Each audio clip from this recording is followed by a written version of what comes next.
अस्सलामुअलैकुम। ये मेरे पास अभी एक कस्टमर मोबाइल लेकर आया है। उसका कहना है कि इसमें पानी चला गया है। पानी में जाने के बाद मैंने इसको धूप में रखा है, लेकिन फिर भी ऑन नहीं हो रहा। ये थोड़ा सा टेम्पर उखड़ा हुआ है। इसके नीचे ये आप देख सकते हैं सफ़ेदी सी है। वाकई ये मोबाइल पानी में गिरा है, यानी कि इसके अंदर पानी गया है। जो मेरे भाई मोबाइल रिपेयरिंग का काम करते हैं, ये वीडियो मैं स्पेशल उनके लिए बना रहा हूँ, लिहाजा बड़ी समझदारी से देखना।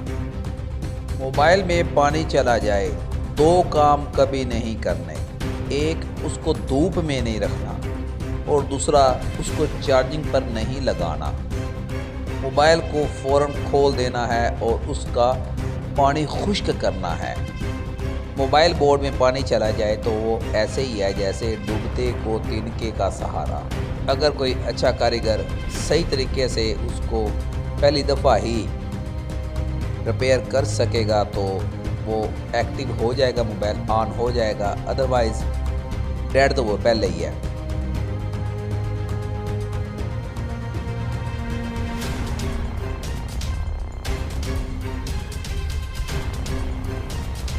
अब आपके सामने ही है, बैटरी मोबाइल के अंदर ही है, बैटरी के ऊपर पानी भी है। ठीक हो गया। बैटरी टर्मिनल के पास पानी है। अब देखना ये होता है कि पानी किस किस जगह पर है। पानी खुश्क होने के बाद सफ़ेदी छोड़ जाता है। उस सफ़ेदी की मदद से अंदाज़ा लगाना होता है। इसकी जो ये साइड है फ्रंट वाली, बैटरी टर्मिनल के पास मुझे पानी नज़र आया है। दूसरी साइड खोल कर देख लेते हैं।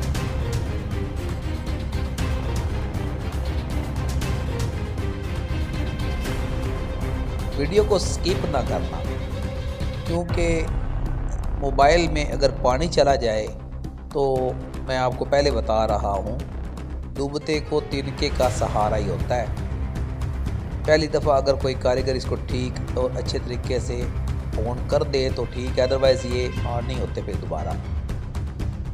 कैमरा कनेक्टर के अंदर भी नमी है, ये जाली के ऊपर भी नमी है, बैटरी टर्मिनल के पास नमी है। अब करना क्या है, ये देखिए एलसीडी कनेक्टर में भी नमी है। करना क्या है, पूरे बोर्ड को अच्छी तरह वॉश करना है। इस सूरत में डायरेक्ट सीटीसी से वॉश नहीं करना। बैटरी के ऊपर भी कार्बन है। एक कोई भी पेस्ट ले लेना है, टूथपेस्ट।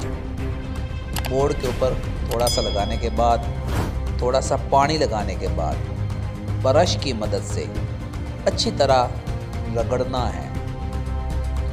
और जो ब्रश है आप ये देख रहे हैं पेंट वाला, ये इस्तेमाल करना है क्योंकि ये आगे से नरम होता है।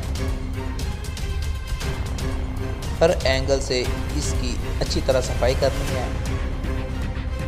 सफाई करने से पहले याद रहे, जो आईसी कवर उतर सकता हो वो आपने उतार देना है, क्योंकि इसके आईसी कवर फिक्स हैं, लिहाजा मैंने उनको नहीं उतारा। अच्छी तरह प्रेशर देने के बाद टूथपेस्ट निकाल देना है, बोर्ड को साफ़ कर देना है।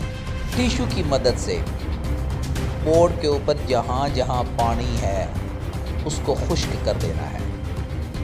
बेहतरीन तरीका ये है कि ट्यूज़र की मदद से बोर्ड को पकड़ने के बाद हॉट एयर गन से तमाम बोर्ड को हीटअप किया जाए। मोबाइल बोर्ड को हीटअप करने के लिए कई तरीक़ेकार होते हैं। बल्ब के नीचे भी रखा जाता है, हॉट एयर गन की मदद से भी किया जाता है। मैं आपको पहले बता दूं तजर्बे वाली बात, इस सूरत में किसी भी जगह पर पेस्ट, ये जो मोबाइल रिपेयरिंग में पेस्ट इस्तेमाल हम करते हैं चार्जिंग जैक उतारने के लिए, मैं टूथपेस्ट की बात नहीं कर रहा, मैं पेस्ट की बात कर रहा हूँ। वो लगाकर किसी भी चीज़ को रिसोल्ड करने की कोशिश नहीं करनी।